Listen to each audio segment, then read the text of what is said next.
बिस्मिल्लाहिर्रहमानिर्रहीम। अस्सलाम वालेकुम डियर स्टूडेंट्स, मैं हूं आपका physics teacher Atif Waqas. Lecture number 2 current and electricity में आज हम पढ़ेंगे ओहम्स लॉ।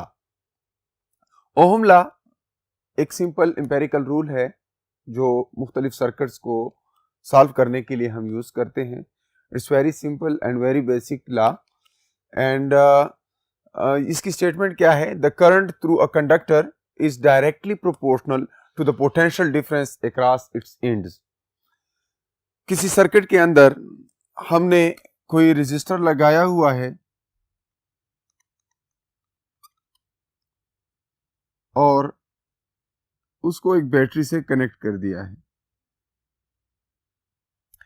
अब इस सर्किट के अंदर अगर उस बैटरी का वोल्टेज जो है, लेट सपोज हम कहते हैं कि V है, that is potential difference across the terminals of the battery, और इसके अंदर करंट जो है दैट इज I। तो ये करंट कब कितनी होगी, इसका सारा दारोमदार इस बात पर है कि आपने पोटेंशियल डिफरेंस अप्लाई कितनी की है।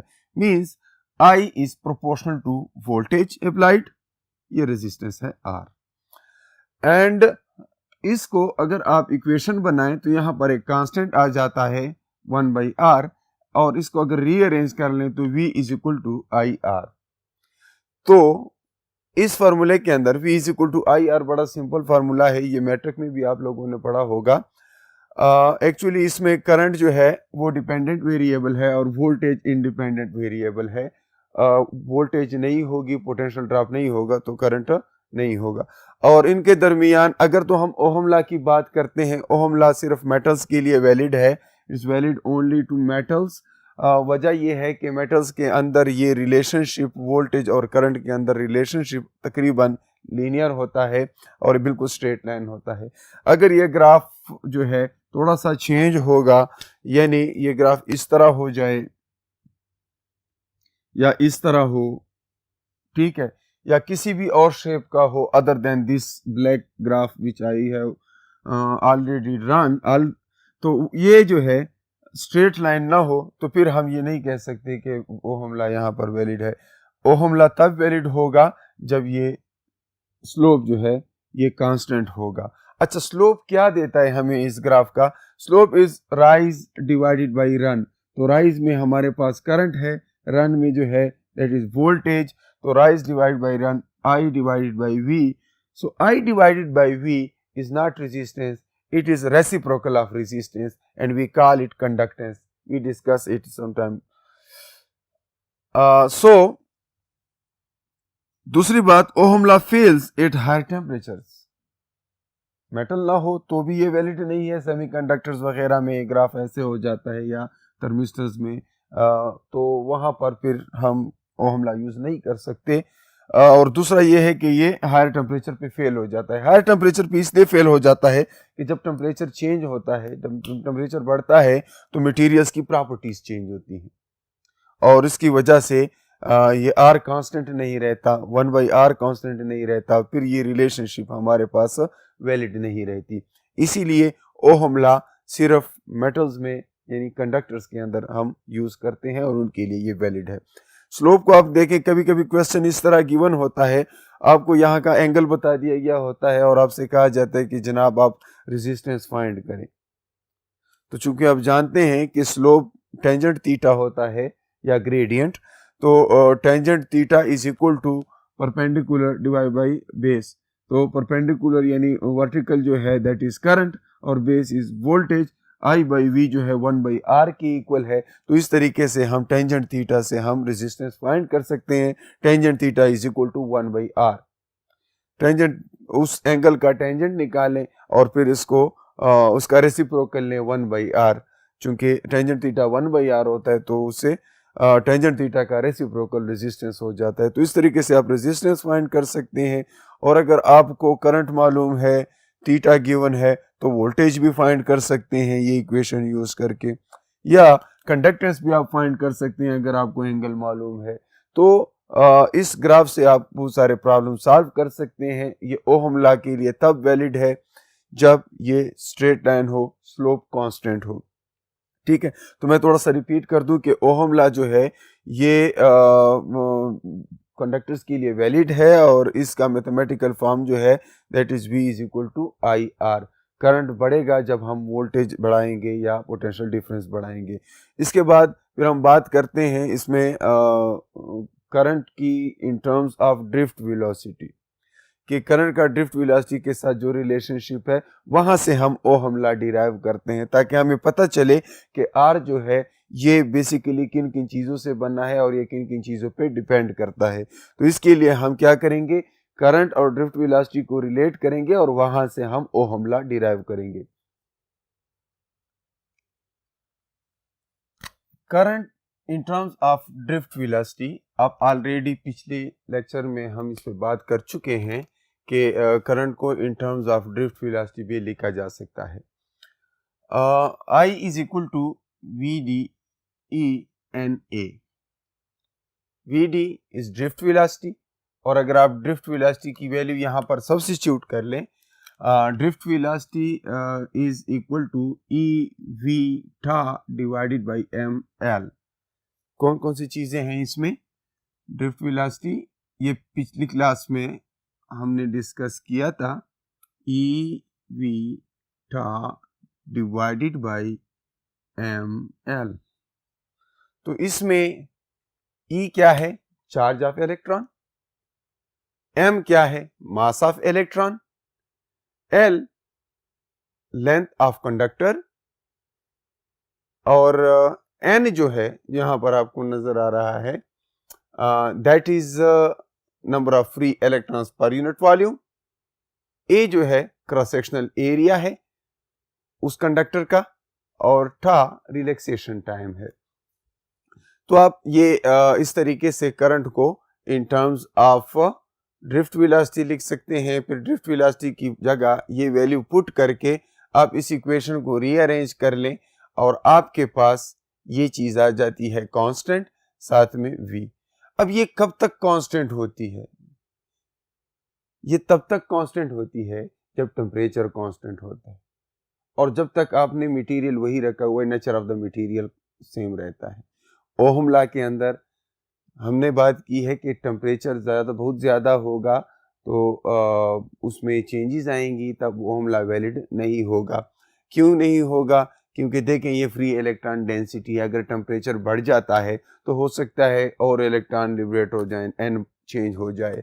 फिर इसके साथ ये भी हो सकता है कि एरिया ऑफ क्रॉस सेक्शन पे असर पड़े, लेंथ जो है वायर की वो चेंज हो जाए, और फिर ये है कि उसमें मुख्तलिफ चेंजेस आ सकती हैं टेम्परेचर के चेंज करने से। तो इसलिए हम कहते हैं कि as long as temperature is constant, तो हम ये चीज़ सारी जो है ये कांस्टेंट होती हैं, और इन कांस्टेंट्स की जगह हम 1/r लिख सकते हैं।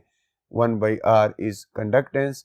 तो ये सारा कुछ कंडक्टर है, कंडक्टर की कंडक्टेंस है, और फिर इसको यहाँ पे लिख के मैं यहाँ से रेजिस्टेंस की वैल्यू निकाल सकता हूँ, रेजिस्टेंस का वो रिलेशनशिप निकाल सकता हूँ जो हमें बताता है कि ये किन किन चीज़ों पे डिपेंड करेगा। आर जो है रेजिस्टेंस है, इलेक्ट्रिकल रेजिस्टेंस होती क्या है? ये असल में उस अपोजिशन को कहते हैं जो कोई मटेरियल फ्लो ऑफ चार्ज को ऑफर करता है, जो कि इसके अंदर से पास होते हैं। इसका यूनिट ओहम है, और इसकी डायमेंशंस जो हैं that are ml² t - 3 a - 2। ये कहाँ से मैंने निकाले हैं? इसकी डायमेंशंस निकालने के लिए आपको क्या करना है, आप v is equal to I R ये फार्मूला जानते हैं, और v के मुतालिक आपको ये मालूम है कि ये एनर्जी पर यूनिट चार्ज है। एनर्जी जाउज में, चार्ज जो है ये कूलम्ब्स में। अगर आप इस तरीके से रेजिस्टेंस के यूनिट्स निकालें, डायमेंशंस निकालें, तो ऊपर जाउल होगा, ये करंट जो है वो नीचे आ जाएगा, एम्पियर होगा, और साथ में कूलम है वो लिख लें।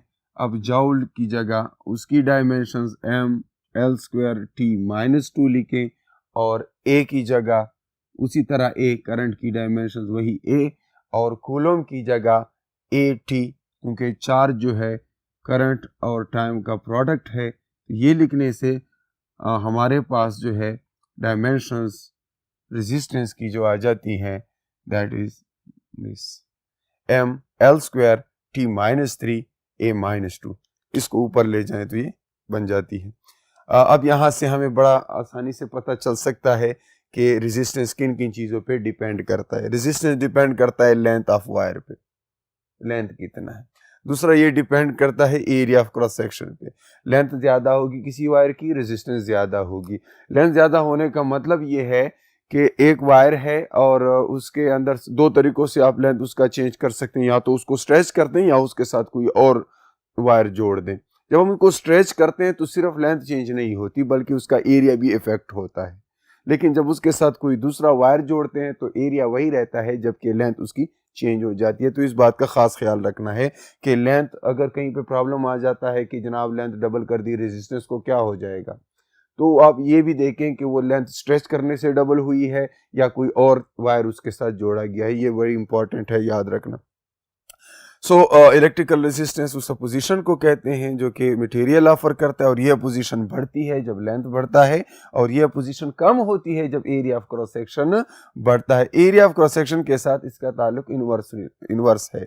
अब देखें, अगर जिस तरह पानी का पाइप होता है आप उसको स्क्वीज कर दें तो वो क्या हो जाता है, उसके अंदर से मुश्किल से पानी पास होता है, और अगर उसको ओपन कर दें तो उसके आसानी से फ्लो होना शुरू हो जाता है। तो इसकी भी उसी तरह की एग्जांपल है। फिर ये है कि इसका ताल्लुक नेचर ऑफ मटेरियल से भी है कि किस तरह का मटेरियल है, ठीक है। सो नेचर ऑफ मटेरियल पे भी डिपेंड करता है। तो ये रेजिस्टिविटी उस मटेरियल की प्रॉपर्टी होती है।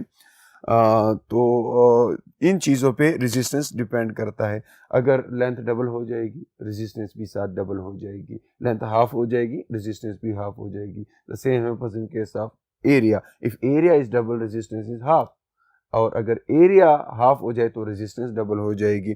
और फिर अगर टेम्परेचर बढ़ेगा तब आप देख सकते हैं टेम्परेचर बढ़ेगा तो फ्री इलेक्ट्रॉन बढ़ेंगे, एन टी या टा रिलैक्सेशन टाइम है, दो कोलिजन्स के दरमियान का दौरानिया। तो अगर तो टेम्परेचर बढ़ेगा तो कोलिजन ज़्यादा होंगी, टा कम होगा, ठीक है। तो इसलिए वो जल्दी जल्दी कोलाइड होंगे। तो इन दोनों सूरतों में टेम्परेचर बढ़ने के साथ रेजिस्टेंस बढ़ती है, स्पेशली अगर ये कंडक्टर हो, क्योंकि हम ओहम लॉ की बात कर रहे हैं तो फिलहाल मैं कंडक्टर्स की बात कर रहा हूँ। नेक्स्ट क्लास में फिर हम ये भी देखेंगे कि कुछ मटेरियल्स की रेजिस्टेंस हीट अप करने से, टेम्परेचर बढ़ाने से कम भी होती है, ठीक है। सो ये और फिर एक और टर्म वो यूज़ होता है, रेजिस्टेंस का यूनिट ओहम है, ठीक है, ये उसका सिंबल है। इसके बाद कंडक्टेंस है, that is reciprocal of resistance. तो जिन चीज़ों पे रेजिस्टेंस डिपेंड करती है उन्हीं चीज़ों पे कंडक्टेंस भी डिपेंड करती है। इसका यूनिट ओहम इनवर्स है या इसको सीमेंस भी कहा जाता है, ठीक है।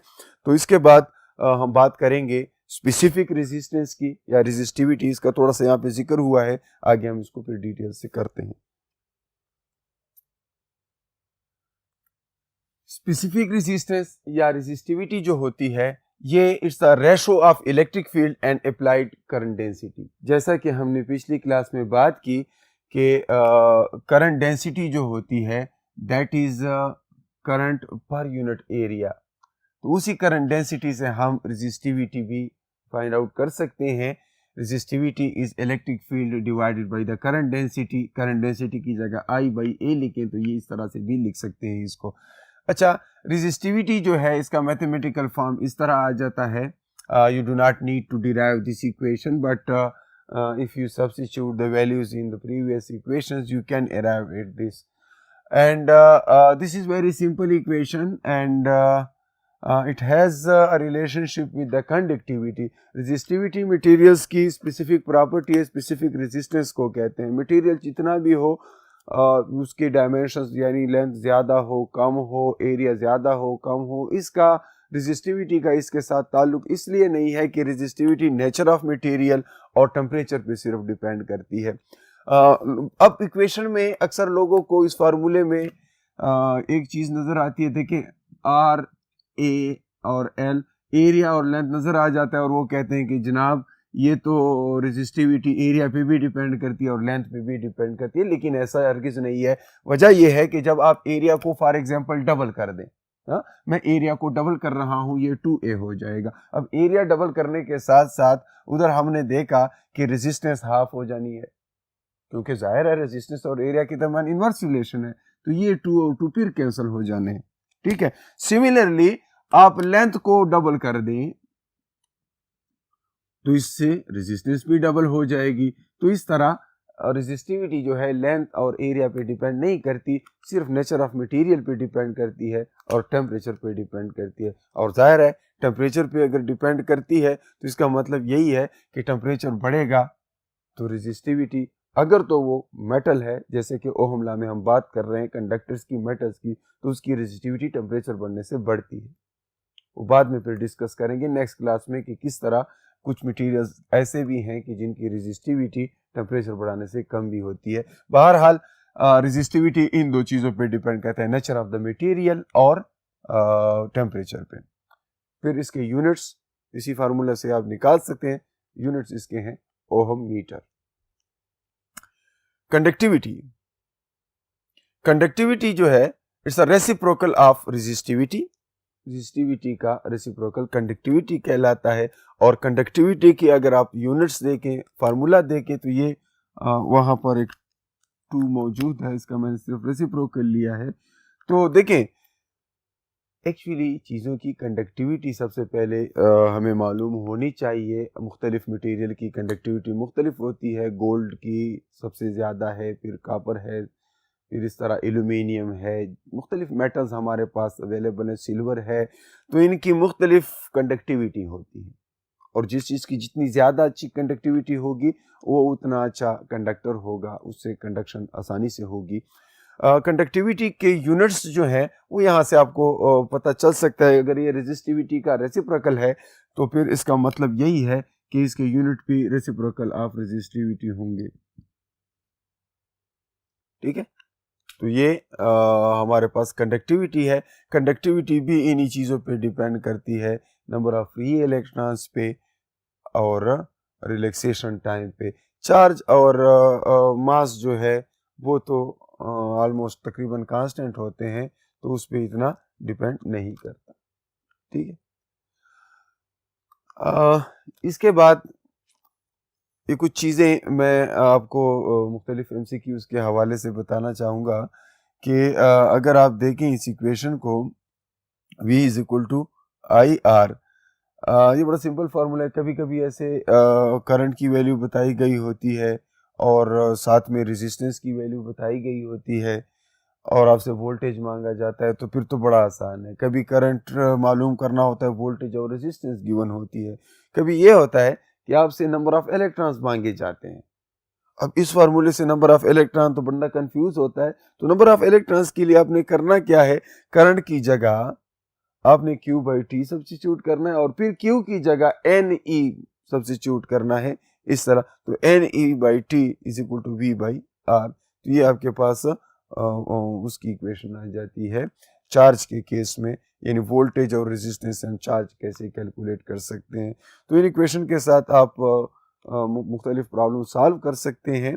ठीक है, बहरहाल आपको जो चीज़ मालूम होनी चाहिए दैट इज, यहाँ पर मेरा ख्याल है एक इलेक्ट्रिक फील्ड ई भी आ रहा है, शायद मैं जल्दी में भूल गया हूँ। बहरहाल this is some equation which is not that important at this level. You only need to know कि किन किन चीज़ों पे कंडक्टिविटी डिपेंड करती है।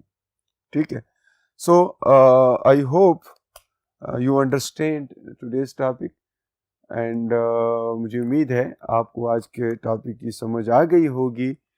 इंशाल्लाह नेक्स्ट क्लास में हम फिर ये देखेंगे कि किस तरह टेम्परेचर चेंज करने से रेजिस्टेंस चेंज होता है मुख्तलिफ मटेरियल्स का, कंडक्टर्स के केस में क्या होता है, इंसुलेटर्स के केस में क्या होता है और सेमीकंडक्टर्स के केस में क्या होता है। तब तक के लिए अपना बहुत सारा ख्याल रखिए। अल्लाह हाफिज़।